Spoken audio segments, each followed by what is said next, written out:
Hello, this is Malorian. Happy Zombie Day. And on this day, or the day before, we have the new Empire book that just came out. So today we're going to be talking about basically the whole book in general, going over really a summary of the whole book, some of the changes, some of the things you should be looking at. And then in future videos, we'll be touching more on things like the detachment rules, the special characters, stuff like that. So this will be more of a summary, just going over the new book. So the first thing I can talk about is the Army special rules. The detachments changed a little tiny bit. No automatic flanking, stuff like that. It's really not a big deal.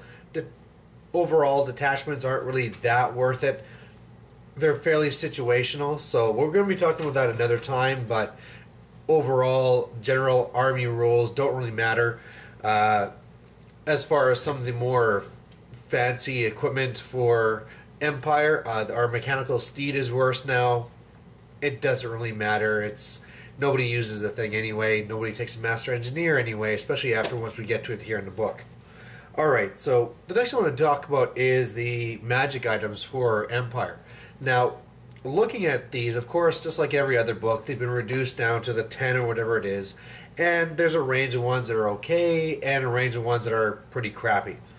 We've got our Rune Fang, which has a reduction in 15 points, which is pretty nice. You can now mix it in with a 6+ ward or something, or just save 15 points to use somewhere else. But, overall, would you use this in a game? Probably not, except now that we're starting to see a lot more monsters and monstrous cav where they have a 1+ save. So something that automatically wounds and allows no armor save could actually work into your meta if you start seeing a lot of Mornfang and stuff like that. So it actually isn't all that bad and could work into your list depending on how things are. The next one is a Mace of Hellstrom. That's the big one where it's a great weapon and all of a sudden you can change it over, so it's a one-time hit of strength 10, does D6 wounds, D3 wounds, and that's your whole character assassination thing. Not so bad. Again, it's going to work into what your meta is, how you're going to be balancing your list, so it's kind of okay. Another one is the Armor of Meteoric, the one that gives you a good armor save. The Armor of Meteoric Iron. Now, this one here is alright. It went up in points. Now you get a 6+ ward. So really, it's really going to depend on what your build is and how defensive you need to be. Usually Empire can get pretty good armor saves anyway through getting steeds, but depending on what your list is and how you're building your characters, this may come in, but we're going to be talking about this later. The next one is the Helm of the Skaven Slayer. Garbage. It's really just there for fluff. The White Cloak of Ulrich. Now, this one here is pretty great. What it does, it makes it so you're -1 to hit. So all enemies in base contact are -1 to hit, whether it's against you or anybody else. And also, you get a 5+ ward, and you have a 2+ ward against flaming attacks. And this is really handy now because it has a lot of synergies also with the Fencer's Blades. Of course, the Fencer's Blades make you weapon skill 10. If you have this as well, then they might be hitting you just on 6s now. It makes it so it's harder for them to hit other people in your unit if they're going to try to ignore you. So it's a very nice combination. Going past that, we have the whole Van Hortsman Speculum, the whole switching stats. Again, it's an anti-bloodthirster type thing where depending on your metagame, it might be worth it. Next one, we have the Ring of Volans. And now this one is changed a bit in that it's not going to just be a random spell. You actually get to kind of roll for it. And, of course, because it's done as if you're a level 1 wizard, that means you could always drop down to the signature spell. So there's a little bit more control here. And what I really like with this is, of course, with a whole bunch of infantry, this means that you might want to go with the lower beasts, get the wild form, because +1 strength and +1 toughness on your units is pretty damn good. So has some pretty good uses there, not a bad item to take. The Griffin Banner, yeah, it has to be on your BSB. Getting extra ranks in 8th doesn't really matter. I mean, this one's pretty situational and usually useless. The last one is the steel standard. This one makes it so you ignore your barding, so really it's +1 movement. And then if you overroll a 1 for how far you're going to charge, flee, pursue, you get to re-roll. So makes you charge a little bit farther, which is not bad. Now, getting into the units, let's talk about the lords. Now, of course, like I said before, we're going to be talking about the special characters later, so just ignore that for now. We're going to be touching on the main people. Now, the first thing here is the General of the Empire. Now, they have a new rule that's called Hold the Line, and what that does is makes it so that when you do your break test, you roll 3d6 and drop the highest. And so, usually, because of how you use your General's leadership, you have the BSB reroll. You're not going to really need this, and so to try and put this character somewhere in the front to use this specifically, it's really not going to be needed ever. You're kind of throwing a lot of points away, needing to take this guy. I mean, if he was making him your general anyway, maybe. And only other time I can see this if you're playing against a lot of demonettes or Slaanesh armies or the vampire counts, there's a whole bunch of leadership shenanigans. Maybe bring this in, but otherwise it's nothing to really worry about. Of course, he is one of your leadership 9 characters, so he is a good one to be your general. Something else we can touch on now is that he can also be put on one of the new griffins. Now, the griffins, they can have some really stupid things. They can give them 2 heads now to get an extra attack. But the one neat thing they can do is you can give them the Blood Roar. Now, what the Blood Roar does is that when your opponent is taking a terror test, then they have to roll with 3d6, drop the lowest. And so this is kind of a gimmicky thing where you could try maybe to charge a unit on the flank, make them fail, and you can easily make a whole unit run off the board. Of course, like I said, with 8th and generals and BSB rerolls for psychology, there's so many armies out there that are just immune to psychology. It really is a gimmick, and it's also a lot of points. I mean, that Griffin alone is getting near 200 points, and then the general himself is close to 100 points. So we're talking about roughly 300 for this kind of a gimmick. And then, of course, if you want to use them for doing something else, you probably want to make them defensive or whatever have you. So it's kind of a really risky thing to do, and I mean, if you want to do it for a laugh or it's a big game, maybe, but otherwise, not really. So overall, he is kind of like your cheap option to get leadership 9, but otherwise, he's kind of silly. If you want to go combat heavy, we still have our Grandmaster, and also when we're looking at the leadership, even though he's the cheaper option, he's only 5 points cheaper than the Arch-Lector, so you're not really getting a whole punch there. Now let's move on. Next we have our lords, the Battle Wizard Lord, and same thing as usual. You can take any of the 8 lores. They didn't introduce a new Empire lore or anything crazy like that. The only thing that is kind of interesting on him is you can put him on a Griffin. Depending on what type of lore you took, you could also put him on some of the new crazy doodads, the Celestial Hurricanum or the Luminarch of Heish, or however you're supposed to say it. Of course, this is a horrible idea because your level 4 is so critical, and if it was ever to happen that you were to be hit by a cannon or something, it's just a bad idea. So maybe in a fluffy type army, but otherwise it's just your level 4.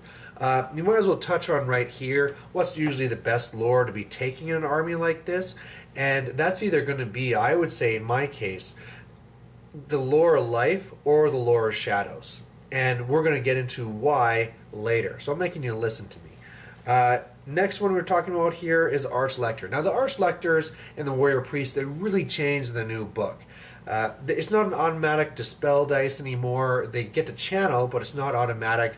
They still have their prayers. The prayers have been changed now, and what they are is the reroll to wound.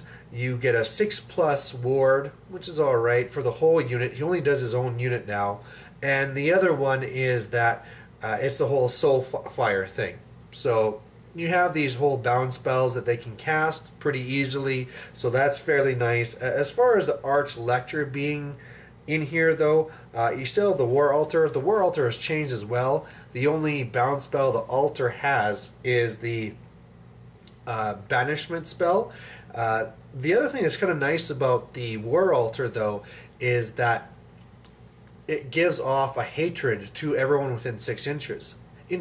So you can get some pretty good synergy here, but the whole thing, of course, is that he's in a very vulnerable situation. The other thing you probably noticed there is that the whole healing spell is gone now from his list. So if he starts losing a few wounds, he can't heal himself up anymore. So you would have to really make him defensive. Of course, if he's hit by any cannons or something, he's in real trouble. The War Altar ward save doesn't go over to him anymore. So it is quite a bit worse than what he used to be, in my opinion. He's not bad if you're going to take the chance of not seeing a lot of cannons, put him on the War Altar, make him defensive. He's unbreakable. He could tie something up. But either way, in this little summary coverage, he's there. He's different. He's not giving you +2 dispel dice or anything crazy anymore.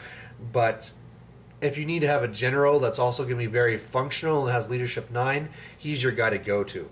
Next we have the Grandmaster. He's, as usual, a good 50% more in points compared to Arts Lecter, just to try and have somewhat of a combat character whose weapon skill is 6, has 4 attacks, which is kind of like a general lord. He is immune to psychology. He passes that on to his unit, but otherwise, he's just kind of your combat character option if you really want to go for that. And of course, that's probably if you're going to be going for an assassination character or something like that. Alright, we're going to flip the page, go over on the heroes now. Now, here we have, of course, our captain as always. He's going to be your BSB. That's probably going to be the only reason you take him, is to be your BSB. And that's all I want to talk about that for now. Then we get on, you have your regular battle wizards again. They don't have the option of the lords, all the crazy mounts. They're just a regular wizard, can go up to level 2.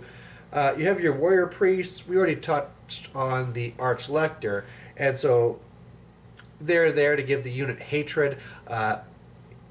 Interestingly, it doesn't go to the unit. It doesn't go to characters in the unit. It's just the regular troops there. So that's something that we're going to be touching on later, but just letting you know that this is how he is here. Now, Master Engineer. Here's the next one for that, and he's really taken a real blow. He still has all the silly things before, like the pigeon bombs and stuff, but the big difference in him is that whereas before he could have a nice little bubble, and you could be protecting several war machines at the same time, wait, see if one needs to use a reroll, and if not, throw out a pigeon bomb. Now that's not the case. Now you have to declare which one he's going to do, and of course if you do that, you can't be protecting all, it's just that one, and then you're not using the pigeon bombs. So yeah, now he's as useless as he used to be before 8th and all the erratas. So nothing really fancy here. I mean, the one nice thing is that he can pass on his BS and a reroll. So if you were to attach him to the Hellblaster, you could get a pretty good advantage there. But then again, we're talking about an increase of 50% for the War Machine cost, which is pretty pricey. So the only way I can see that really working its way in is if you were planning on taking a Hellblaster, then this is something that's going to be helping him, and then later down the road could also be a cheap little throwaway unit. If you wanted to work it in that way, maybe, but otherwise that's the only possible one I see. Now, brand new, we have the Witch Hunter. Now, the Witch Hunter is very interesting. It's fairly cheap. It's even cheaper than the Captain of the Empire.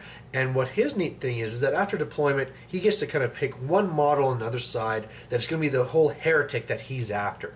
Now, he's going to get re-rolling to hit against this. He's going to get the sniper rule against it. And he's going to be getting killing blow against it as well.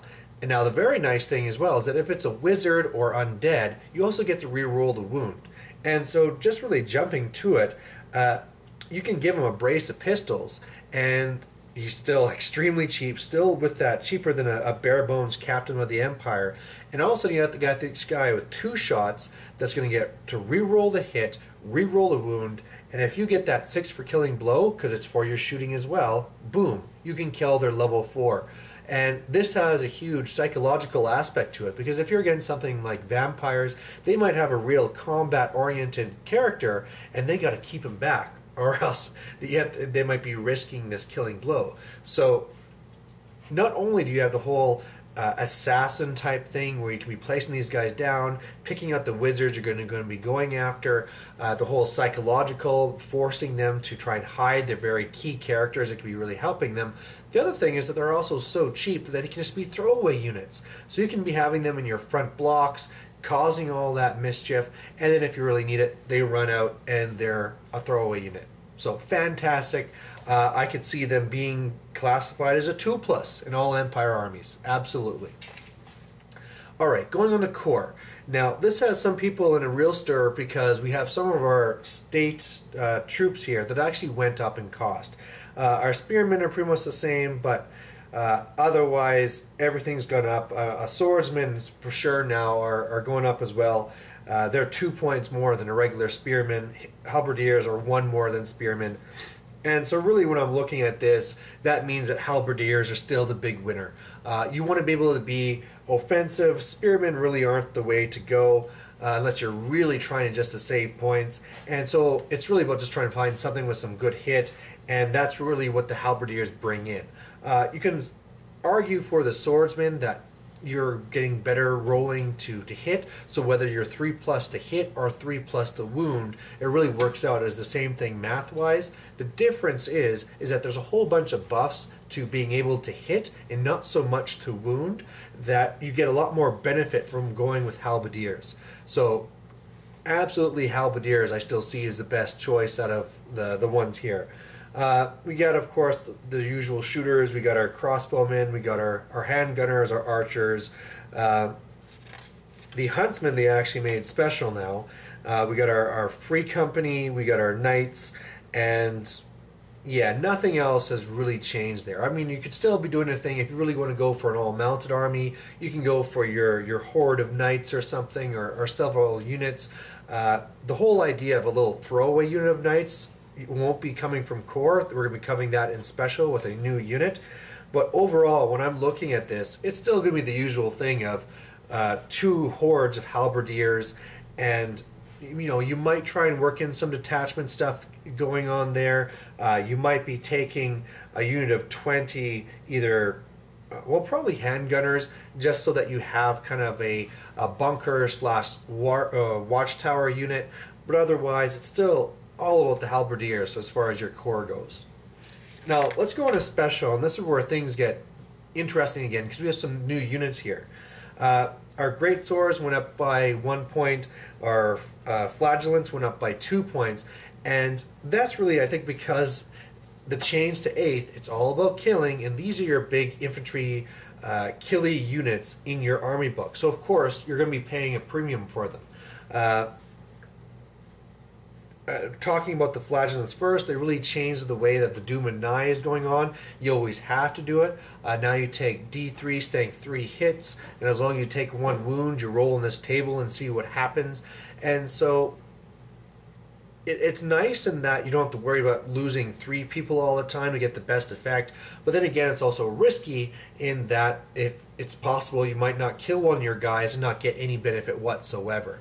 So that's a little bit something there. And of course, I'm never really a big fan of these guys just because they're really just about the charge. They still just have flails, so they only have the +2 strength in the very first round. Everything after that is just garbage. And with only being weapon skill 3 and no armor, you're going to be losing so many in return. So this is something that's fairly good for if you're trying to just sacrifice something to go and try and smash some super unit. But otherwise, I'm usually a bigger fan of great swords, especially now that they're cheaper. Getting to the great swords, you know, they're still fantastic. They're still stubborn, all the great things there. They can take a magic banner, so if you are wanting to get the matter of discipline to really boost up your general's leadership, they're probably the unit to go with. They're a great one there. Now, moving past that, we get some of these new units. We now have these demi-griff knights, and it's really just these knights running these little griffins with no wings. And really what this is the counterpart to the whole Mournfang. So they're your big guys. They're going to have a 1+ save, a whole bunch of high strength attacks. The only real difference here is the fact that these guys here won't get impact hits. Of course, the riders is having 1 attack instead of the multiple, and they're not bad, and in fact, I could definitely see using these guys. They can be out on the flanks, and of course, if you're going for the whole tactic where you're going to be having, instead of hordes of halberdiers, if you're going to be going for ranks, tying something up and running something in for big kills, it's a lot easier to get in a fast unit like this, because they are a speed 8. Of course, barding taking away from that, but you could be putting in the magical standard that we talked about to be getting rid of that to make them really fast. And what that allows you to do is really work on the flank. You kind of pick away some of the different units, and then all of a sudden you can be slamming into the flank to really be adding in the kills. So they have their uses. Of course, they have the same drawbacks of the Morin Fangs, where if you're ever up against anything that's going to be either ignoring their armor, war machines, lower metal, stuff like that, you're going to be losing these guys fairly quickly, and each one you lose is a lot of points. The other new one that I really like is the Reichsguard Knights. Now these guys are pretty much just regular knights that are 5 more points, don't have the option to become inner circle or have great weapons. However, they do come as stubborn, which is fantastic, because what that means you can do with these guys is that you're just going to go and run them into a unit and tie them up forever. I know some people hate it, but of course there's the whole Congo line thing you can do, so that these guys can hold up Savage Orc Biggins, put them so that they're 1 wide, slam them in, and they're going to hold that unit forever. Especially if you're running Lore of Life, so you can be doing regrowth and stuff as needed. This is insane. You just basically pick a unit that you're good to ignore. Fantastic. The other one that's here is, we have our usual thing of Pistoliers, our Outriders. Nothing has really changed there. They're still fairly good for shooting, except that shooting doesn't really do very much, so you're just going to be using these guys to be working off the chaff of the other army. This will really come in more if you're dealing with a lot of detachments and needing to clear things up so that your detachments actually get the charge, but they're the same as before, just shooty guys on horses. And then we get to our war machines, which people have really been upset about. And the reason for that is because the cannon went up 20 points. The mortar went up in points and is now only strength 2. And if we jump ahead to some of the other ones as well, your Hellstrom rocket battery is now just down to strength 3. It does 3 little blasts instead of 1 big one. And people are seeing this as a huge hit to their war machines. And I think I can touch on this and on the increased points for the core at the same time, and that's that Empire has a whole bunch of synergy to this. Of course, we all know that with the state troops, that if you put in the warrior priest, you get the hatred, and now there's so many other ways as well that you can be increasing their effectiveness through some of the other little monsters that they're going to have. And of course, you have the other spells. Like I said, it's a lot easier to get the lower beast, get the wild form up. So regular core troops can get a lot better, a lot faster. Of course, there's even things like Mind Razor you can be casting. So that's why they're. Some people have tried comparing these to orcs, and you got to remember that orcs only have 1 spell that really helps them to re-roll, and you need to get that spell off. Meanwhile, these guys could have a warrior priest, always get it off, and then you have access to all those other spells as well. So that's why I can see these points higher, and the same thing really goes for these war machines as well. Although you don't have the straight synergy with some of the things like warrior priest, and the synergy you did have with the master engineer is now gone, you still have other great synergies with things like the flaming sword. You put the flaming sword on a mortar, make it so it has +1 to wound. Back when that was tough or strength 3, you hit a unit that's something that's toughness 3, and you're hitting with a large blast, wounding things on a 3+ armor piercing. It was really devastating. I can completely understand how this is going to being weaker now and more points. As far as the cannon going up in points, I think that's also justified as well, to seeing how the meta's changing. We're seeing a lot more people taking these monsters now. We're starting to see these new units like the Morin Fangs that are really changing the tournament scene, and so these guys are playing a much bigger role. Of course, we're also seeing the ogres just came out, so we're going to be seeing more of them. They're more of a part, whereas before with the old ogres, serious tournament playing, they weren't really were an option. Now these are.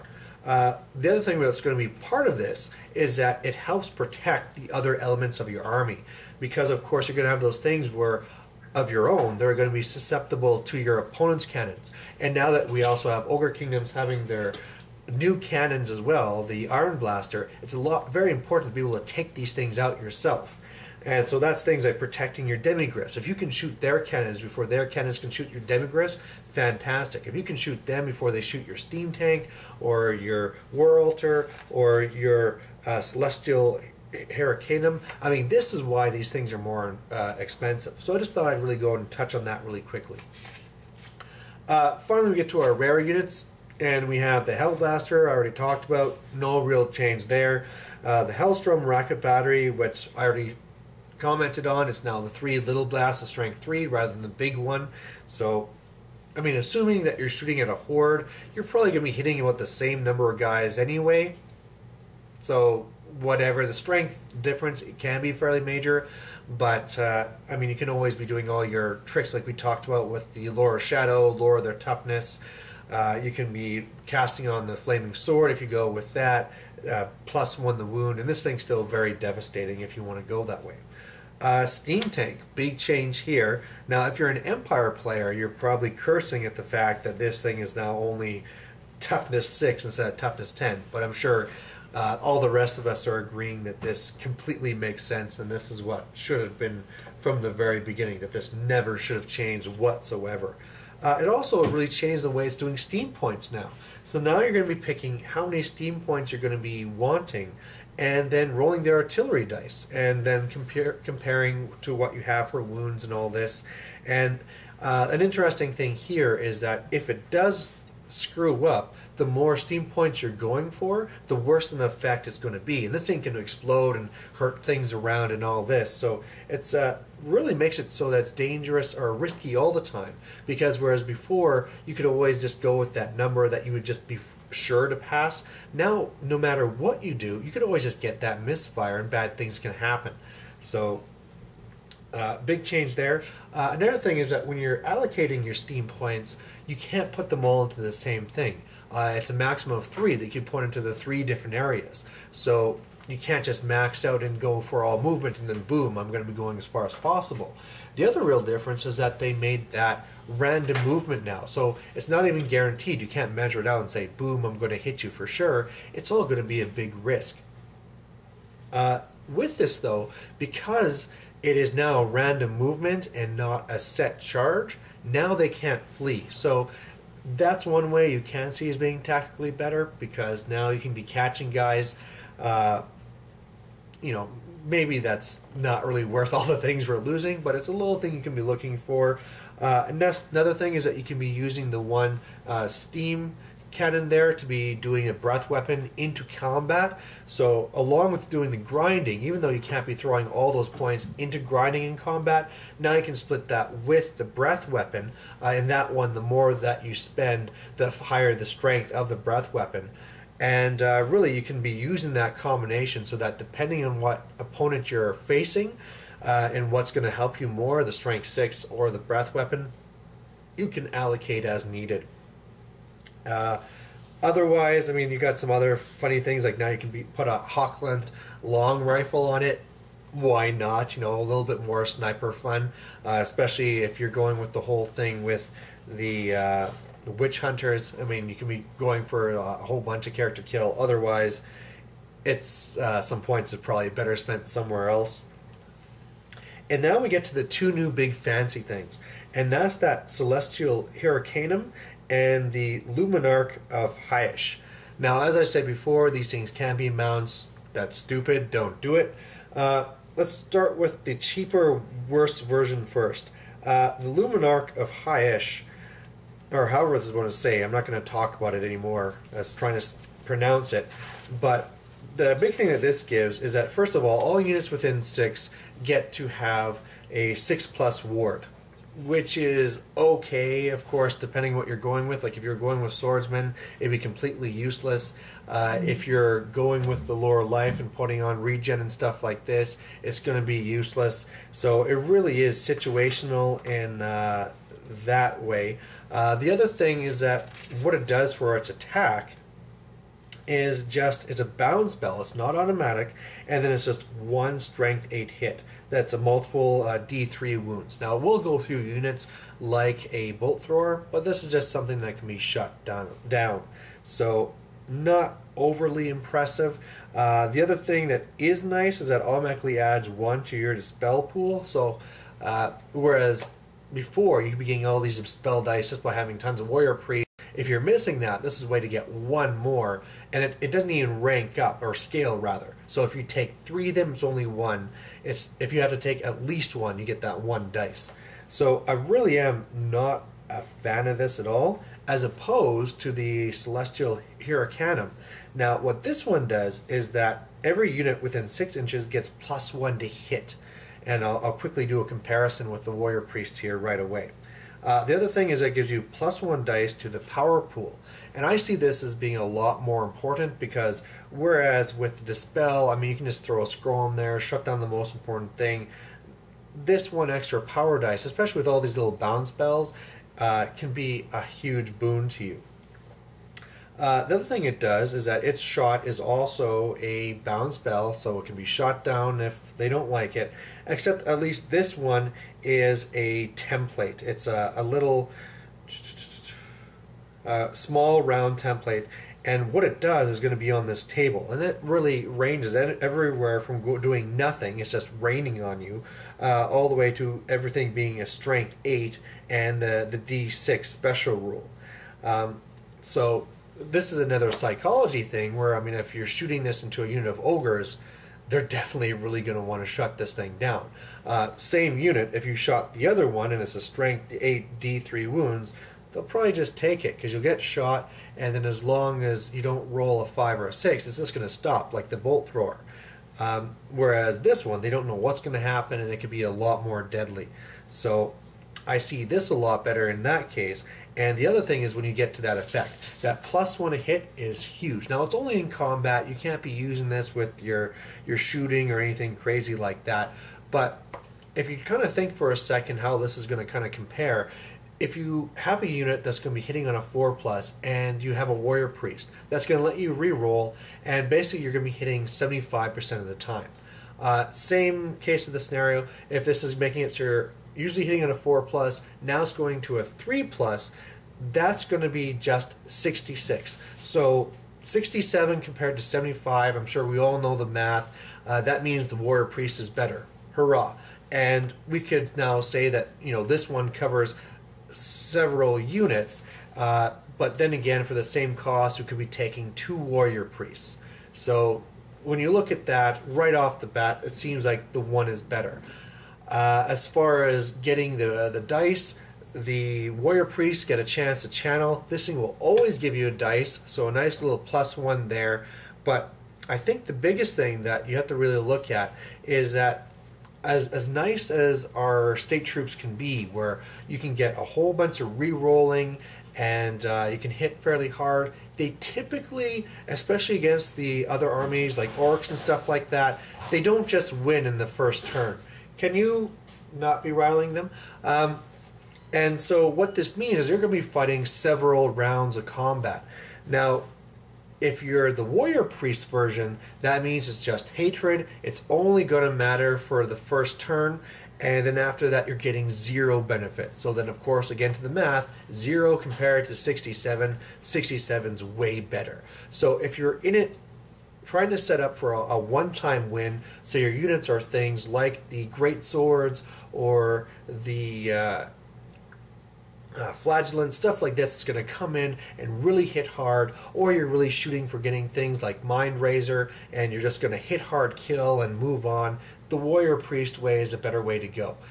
If you are going the way where you're going with lots of halberdiers and stuff like this, which you really have to take anyway because you have to fill up your core with something, well, then I really like to have this Celestial Hurricanum.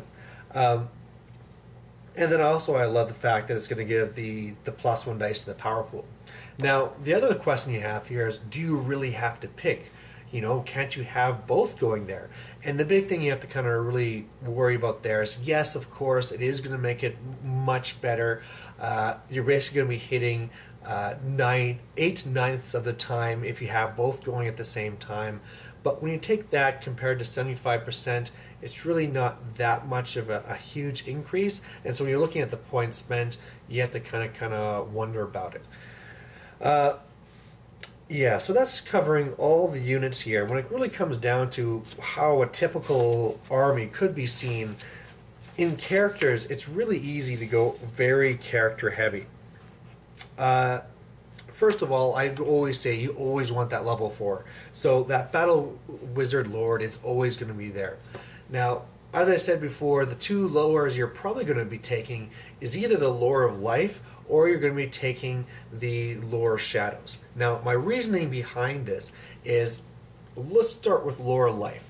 Now, we already said that if with Warrior Priest, they've lost all ability to heal. You can't heal your guys anymore. So if you're going to be running things like your steam tanks, your war altars, stuff like this, even your hippogriffs, you might want to have this Lore of Life so you can be starting to heal these guys up.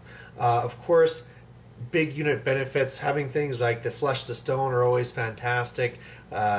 You need to be breaking down units so that you're going to be keeping steadfast, things like this. So the Dwellers is fantastic. And the other nice thing too is that combination I was talking about between the one White Cloak and the Fencer's Blades. Because what that allows you to do is have your mage right up in the front in the combat. He can be right there. Usually things will only be hitting him on 6s, and that's really good. And what that means for the lore is that means that you can be using regen, because the regen from the Lore of Life has to be on its own unit. So if he's in a bunker, it's useless, but if he's up front, all of a sudden you're getting a lot more from this as well. So a very good support. Of course, as well with things like the Right Guard, if you have regrowth, you can throw them into a unit, keep them up high forever, and so really good way to go. Shadow, what you're going to be looking for there is if you really are having an army that has a lot more of the war machines, stuff like this, so you want to be reducing toughness, then that's the way to go. Because of course then, if you're only strength 2 but they're only toughness 1, that's a really good thing. And of course it has all the other buffs there as well of reducing their weapon skill and strength and stuff like that, so that's great. And then there's also the whole Mind Razor way, so that if you're really going for having lots of halberdiers, or even in this case you're probably going to be going with the Free Company, just so that you're maxing out on those attacks. Mind Razor, boom, I'm smashing you, I'm taking you off. So those are probably the two ways I'd go with. The other nice thing with having that Shadow is that, again, you can have your guy right in the front, even though there's almost no benefit. The one thing you can work in there is that he's nice for taking challenges and shutting down characters. And if something's ever so bad, you just kind of cast your spell and you zip out of there and you trade with something else. Even if it has to be the BSB, you're going to be saving a lot more points, getting your level 4 the hell out of there. So there you go. So the level 4, taking that past that, it might be nice to be having a Power Stone, just because of how the more dice you can have in this type of a list is great, because there's all the different bound spells you can be using. But you're probably going to be going with a scroll because it's tried, tested, and true. Past that, the next thing you have to ask yourself is, what are you going to be doing for a general? You can make this Lord a general, but then he's only leadership 8. And if he's going to be in the front ranks, that means that if you want to try and boosting that leadership with the banner of discipline, well, then you're going to have a little bit of trouble here, because most of your state troops can't take it, a magic banner. The only one that can take it is the great swords. So if you are going to be going with a great sword horde that's going to be going in their front, great. He can be there, he can be the general, he's leadership 9, fantastic. Otherwise, you might have to try and find a way to get your BSB up there. And then you have to really worry about trying to protect him and all this stuff. So, if you are going for the cheap way, which I always try and suggest, I always try and keep my characters to a minimum so I can get everything else. Then I would go with him, make him the general. And you know what? A lot of times leadership 8 will be just fine. Leadership 8 with a reroll. I mean, if you get your spells going, you should be winning combats anyway. So it's not really that bad of a thing. If you really need to have a general, though, then the next question is, do I have a bunker? Because if you are going to be running a bunker, you had the points for it, you could go for a cheap little general of the Empire. But then again, if you're going to go with the General of Empire, we already talked about that 5 points more gets you an Arch Lector, that gets you a channel, and then all those backup spells. So really, yeah, the General of the Empire should never be the General. It should be an Arch Lector. So there's that there. I mean, if you are going with the combat character, you could go with the Grandmaster. And now you can start to see where there's all these options. And that's the great thing with all the new books, is that there's so many options. But the big thing to worry about is while you're fantasizing about all these different things you could be throwing in, it's just cha-ching, cha-ching, cha-ching. This more points, more points, more points, and then all of a sudden it's taken away from your core, which really wins you the battles. So you're gonna kind of watch that. So if I was to make an Empire army based off this book for a tournament, I would probably be going with the Battle Wizard as my general, and that's because I'd be taking a horde of the great swords. In the hero section here, I would be going with the BSB, of course. That's the obvious way to go. And now this is where you have to kind of really decide how much you're going to be putting in to defend this guy. Of course, if he's a bunker, he can hide in the bunker. Otherwise, I like keeping him cheap. I just give him the enchanted shield. He already has full plate. That means that he has a 2+ save just like that. Otherwise, you could be spending 45 more points to make it a 1+ save with a 6+ ward.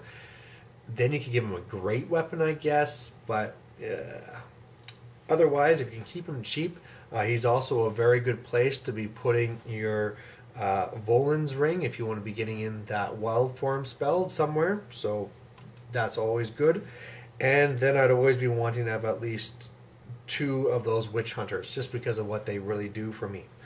As far as if I would take a Warrior Priest to really help defend, I think I would. And the big thing that he gives me is that he, with the one Soulfire, the very cool thing there is that not only does it hurt the guys that are touching you, but it also gives them magical attacks.